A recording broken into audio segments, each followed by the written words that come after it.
रामकृष्ण हरे.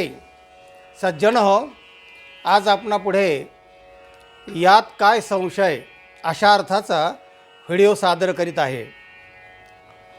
मनुष्य प्रथमतः वाचन संस्कृती जेव्हा नव्हती, नंतर मग हळूहळू माणसं पृथ्वीवर लिहायला लागले.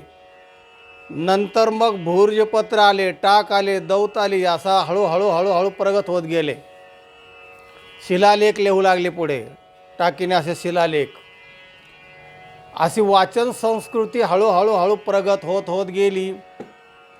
आणि मग संस्कृत ग्रंथ सगळे, अगदी वेद संस्कृतमध्ये, उपनिषद संस्कृतमध्ये, शास्त्र संस्कृतमध्ये, पुराण संस्कृतमध्ये, रामायण महाभारत संस्कृतमध्ये, हे सगळे संस्कृतमध्ये ग्रंथ होते. आणि मग पुढे प्रगत होता भाषाशास्त्राचा विकास होत गेल्यानंतर मग वाचनाला महत्त्व आलं. वाचल्यानंतर अर्थ समजला पाहिजे, दुसऱ्या नंबरचं महत्त्व. आणि तिसरं, अर्थ समजल्यानंतर आपलं काय घ्यायचं आणि काय नको, म्हणजे अर्थरूप होता आलं पाहिजे, अशी ही साखळी आहे. तर नुसतं पाठांतर करणं, प्रथम तर वाचलं पाहिजे, शिकलं पाहिजे, हे बरोबर आहे. पण तिथे थांबता कामा नये. त्याचा मग नंतर पुढे जाऊन निषेध केलेला आहे की तिथे थांबू नका, पुढच्या वर्गात जा. म्हणजे काय करा, अर्थ जाणून घ्या. बहुत केले पाठांतर, वर्म राहिले दूर. पाठांतर झालं आणि अर्थ समजला नाही तर त्याच्याशिवाय काही अर्थ नाही आहे. अर्थाविन पोथे वाचून काय, अर्थ समजला पाहिजे. आणि अर्थ समजत नव्हता म्हणून संस्कृतमध्ये असणारी श्रीमद भगवद्गीता माऊलीने नेवास्याला त्या खांबाला बसून प्रवचन रूपाने जेव्हा सांगितली निवृत्तीनाथांच्या आज्ञेवरून, आणि ते प्रवचन सांगत असताना भगवद्गीतेवरचं, तेव्हा हस्तसिद्ध लेखक सच्चिदानंद बाबा आदरे लेखको जहाला, सच्चिदानंद बाबाने ते मराठीमध्ये लिहिलं आणि त्यातून मग ती ज्ञानेश्वरी जन्माला आली. तेव्हा लेखक हा एक वेगळाच प्रवर्ग आहे. व्याख्यान करणं, प्रवचन करणं, भाष्य करणं, म्हणजे बोलणं, उत्कृष्टरित्या प्रवचन करणं, हा एक भाग जसा आहे, तसं उत्कृष्ट लेखन म्हणून लेखक हा एक प्रवर्गच वेगळा आहे. ते हस्तसिद्ध असतात, ते बरोबर तशा पद्धतीने लिहितात. महाभारतातही असंच झालं की जेव्हा महाभारत लिहायचं ठरलं, व्यासांनी विचार केला की आता महाभारत लिहायचं, पण त्यांना लेखक पाहिजे होता. मग त्यांनी शोधाशोध सुरू केली आणि मग त्यांना समजलं की हे लेखन फक्त मंगलमूर्ती गणेशच करू शकतात. त्यांना निमंत्रित केलं आणि सांगितलं की मी महाभारत लिहितो आहे, 1,00,000-1,25,000 श्लोक आहे आणि मी बोलणार आणि तो लिहायचं. ठीक आहे म्हणाले, पण मी थांबायचं नाही कुठं. मला वेळ नसतो आणि मी सारखं थांबून तुमच्याकडं ताटकळत बसणार नाही. तुम्ही सांगत राहायचं, मध्ये थांबायचं नाही. आता आली का पंचायत. म्हणजे संस्कृतमध्ये आणि ते पद्य म्हणजे संस्कृत श्लोक लिहायचे ना, ते काय असं मुक्त छंदी नाही आहे. आणि मग व्यासांना थोडा प्रश्न पडला. व्यास म्हणाले ठीक आहे, पण माझी पण एक अट आहे म्हणले काय, तर अर्थ समजल्याशिवाय तू लिहायचं नाही.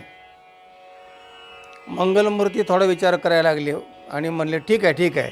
त्यांना वाटलं मी कुशल आहे, अर्थ मला लगेच समजू शकतो. आणि मग व्यासांनी सांगायला सुरुवात केली आणि भराभर लिहायला सुरुवात केली. आणि जर व्यासांना काही स्मरण असं वाटलं की अरे इथे असा स्मरण, तर मग व्यास एक कूटश्लोक सांगायचे. कूटश्लोक म्हणजे ज्याचा अर्थ असा जटिल आहे, जटा जशा असतात ना एखाद्या गुंतलेल्या, असा गुंतागुंतीचा अर्थ, त्या जटातून जटिल हा शब्द तयार झालेला आहे, असा जटिल श्लोक सांगायचे. आणि मग गणेश विचार करत बसायचे की काय अर्थ आहे. तेवढ्यात व्यासांना दुसरं सुचायचं. असं करत महाभारत पूर्ण झालं. म्हणजे सांगायचा मुद्दा की महाभारतासाठी सुद्धा लेखक असावा लागला. व्यास नमो सुते व्यास विशाल बुद्धे पुल्लारविंदायत पत्रनेत्र येन त्वया भारत तैलपूर्ण प्रज्वालितो ज्ञानमय प्रदीप, असे महर्षी व्यास. पण त्यांनाही लेखक लागला. ज्ञानेश्वर माऊली त्यांनाही लेखक असावा लागला. तेव्हाही असे अनमोल ग्रंथ निर्माण होतात.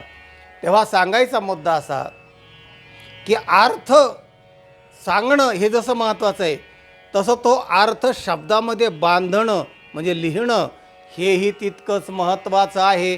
म्हणून इथे आपल्याला आजचा जो हा व्हिडिओ आहे आपला, तो हा आहे की अर्थ समजला पाहिजे. अर्थाशिवाय काहीही अर्थ नाही. खूप पाठांतर असलं तर पढत मूर्ख असं समर्थाने भला मोठा लांबलचक विषय लिहिलेला आहे की हे पढत मूर्ख नुसतंच वाचतात, पाठांतर करतात, त्याला फारसं महत्त्व नाही. फारसं हा शब्द अधोरेखित करा. वाचन जितकं महत्त्वाचं आहे ना, त्याच्याही पेक्षा अर्थरूप होणं आणि त्याच्यावर हा दृष्टांत आपण घेतो आहेत. एक पोपटप्रेमी माणूस, पक्षीप्रेमी, त्यात पोपट हा जास्त आवडतो. कारण तो माणसाळला जातो, माणसाप्रमाणे तो बोलण्याचा प्रयत्न करतो आणि त्याचं सौंदर्य, त्याचं ते सगळं माणसाला आवडतं. म्हणून पोपटप्रेमी माणूस पोपट विकत घेण्यासाठी बाजारामध्ये गेला. फिरला, एक पोपट त्याला आवडला, फार सुंदर पोपट वगैरे हे ते. आणि मग त्या पोपटप्रेमी ग्राहकाने त्या पोपटाच्या मालकाला विचारलं की हा पोपट केवढ्याला द्यायचा आहे?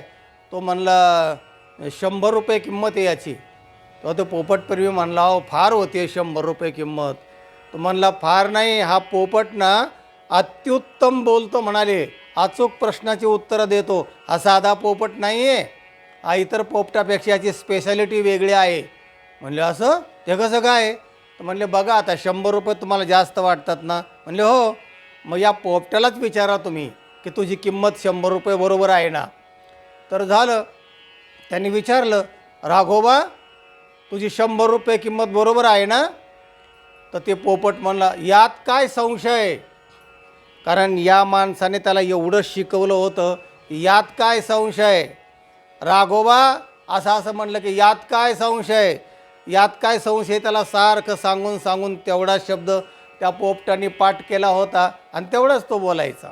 आणि अनुकूल सकारात्मक बोललं की तेवढंच उत्तर यायचं.